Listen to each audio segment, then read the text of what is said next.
Camille, tu as adhéré à la CGT en 1946 et tu as été secrétaire du syndicat des chèques postaux de Paris, puis membre du bureau fédéral de la Fédération des PTT jusqu'en 1975.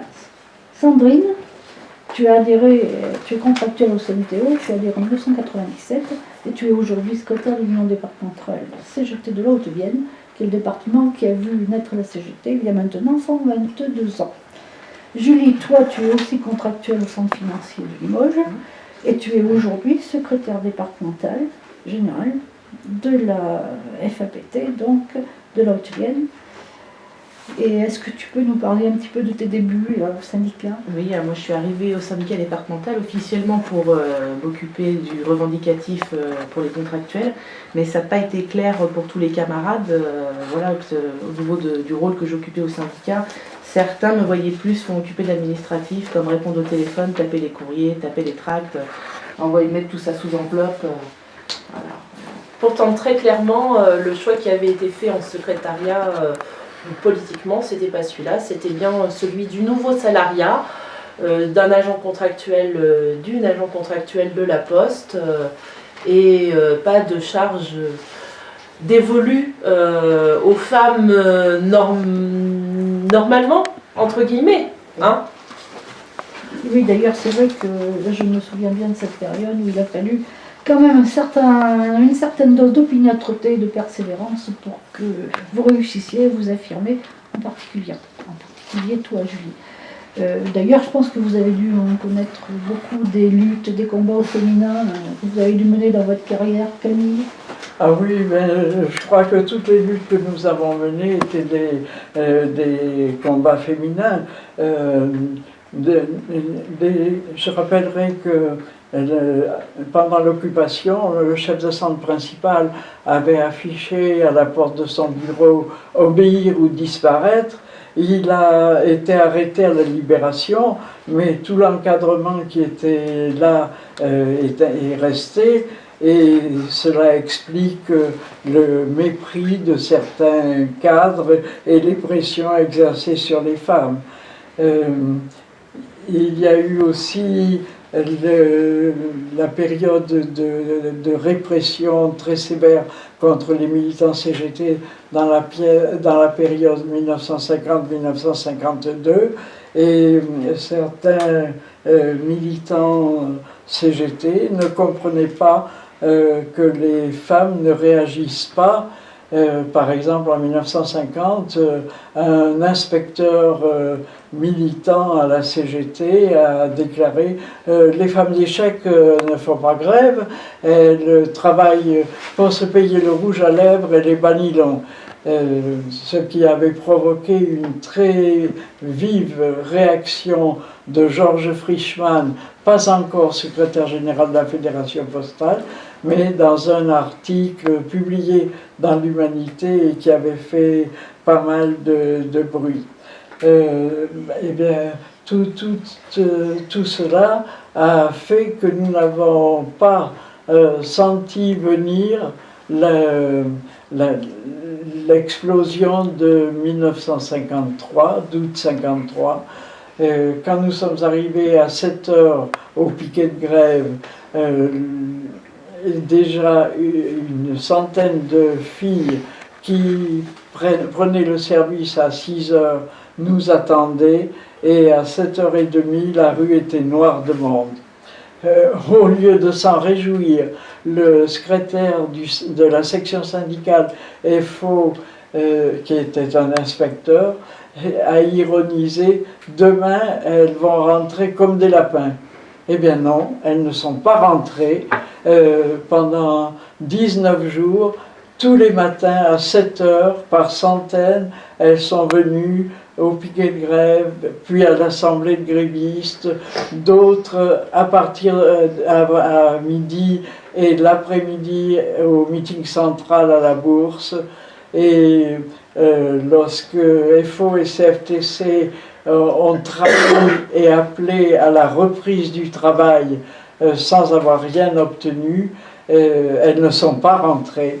Et quand le lundi il a fallu quand même rentrer, il y avait beaucoup de colère, et les mentalités étaient tout à fait changées. Il y avait un vent de révolte, on ne baissait plus les chines. Eh bien, dis donc, c'est un sacré bel exemple de lutte, tout ça, dis-moi.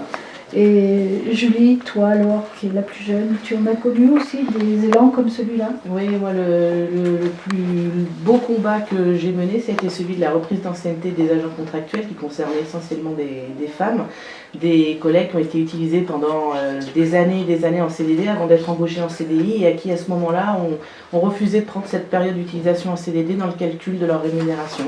Donc on a mené le combat collectivement avec Sandrine au départ. Et finalement, on a une soixantaine de collègues qui nous ont suivis. Et donc, voilà, j'ai épluché les dossiers, une soixantaine de dossiers, feuille de paye par feuille de paye, contrat de travail par contrat de travail.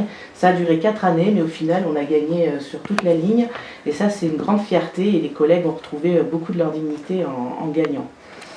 Alors en t'entendant, moi c'est 10 ans plus tôt, plus de 800 collègues CDD qui ont vu leur contrat lors des 35 heures qui ont été renouvelés, des combats de femmes, puisque des contractuels de zones rurales à 90% qui ont gagné leur CDD renouvelé, leur CDD, leur C2I, qui ont été mis en CDI. Elles avaient fait tous les boulots et puis elles ont pleuré lorsqu'elles ont eu leur contrat en CDI. Ça m'en donne des frissons encore aujourd'hui parce que la vie, dans ces cas-là, elle change. Et voilà. Et justement, dans la vie au quotidien, c'est quoi pour vous les problèmes les plus récurrents que vous rencontrez ou que vous avez pu rencontrer, même aujourd'hui encore? Camille? Oui, les problèmes au quotidien, dans les couples de militants, par exemple, il arrivait que le mari juge sa responsabilité prioritaire par rapport à celle de sa femme et ne fasse aucun effort, par exemple pour venir garder les enfants, pour permettre à sa femme d'assister le soir à sa réunion syndicale. C'est l'articulation rétroplanning vie privée, vie personnelle, mais c'est aussi quelque chose qui est des fois lourd. Les réflexions des collègues qui peuvent vous dire quand vous revenez de congé maternité, maintenant on peut fumer, t'es plus enceinte, ou bien quand t'es malade, te dire tu peux rentrer à la maison pour aller te faire une couleur. Moi, au quotidien, c'est ce que Camille dit, et ça n'a pas changé, c'est la répartition des tâches au foyer, c'est être en responsabilité au syndicat, en première responsabilité, et gérer le bébé, gérer les courses, gérer le ménage, gérer le contingent du quotidien. Il y a des choses qui ont évolué, Camille, depuis ton époque? Énormément. Si j'évoque les grévistes de 1953 qui nous déclaraient faire grève à l'insu de leur mari, alors qu'à l'époque, la femme mariée, elle était mineure à vie. Également, la contraception qui était illégale et où les femmes étaient obligées de se faire avorter au péril de leur vie. Eh bien là, même si les avancées ne sont pas ce que nous souhaitions, c'est quand même énorme et il faut vraiment continuer, se battre, combattre tout le temps. Voilà, c'est un beau message que tu fais passer aux jeunes générations.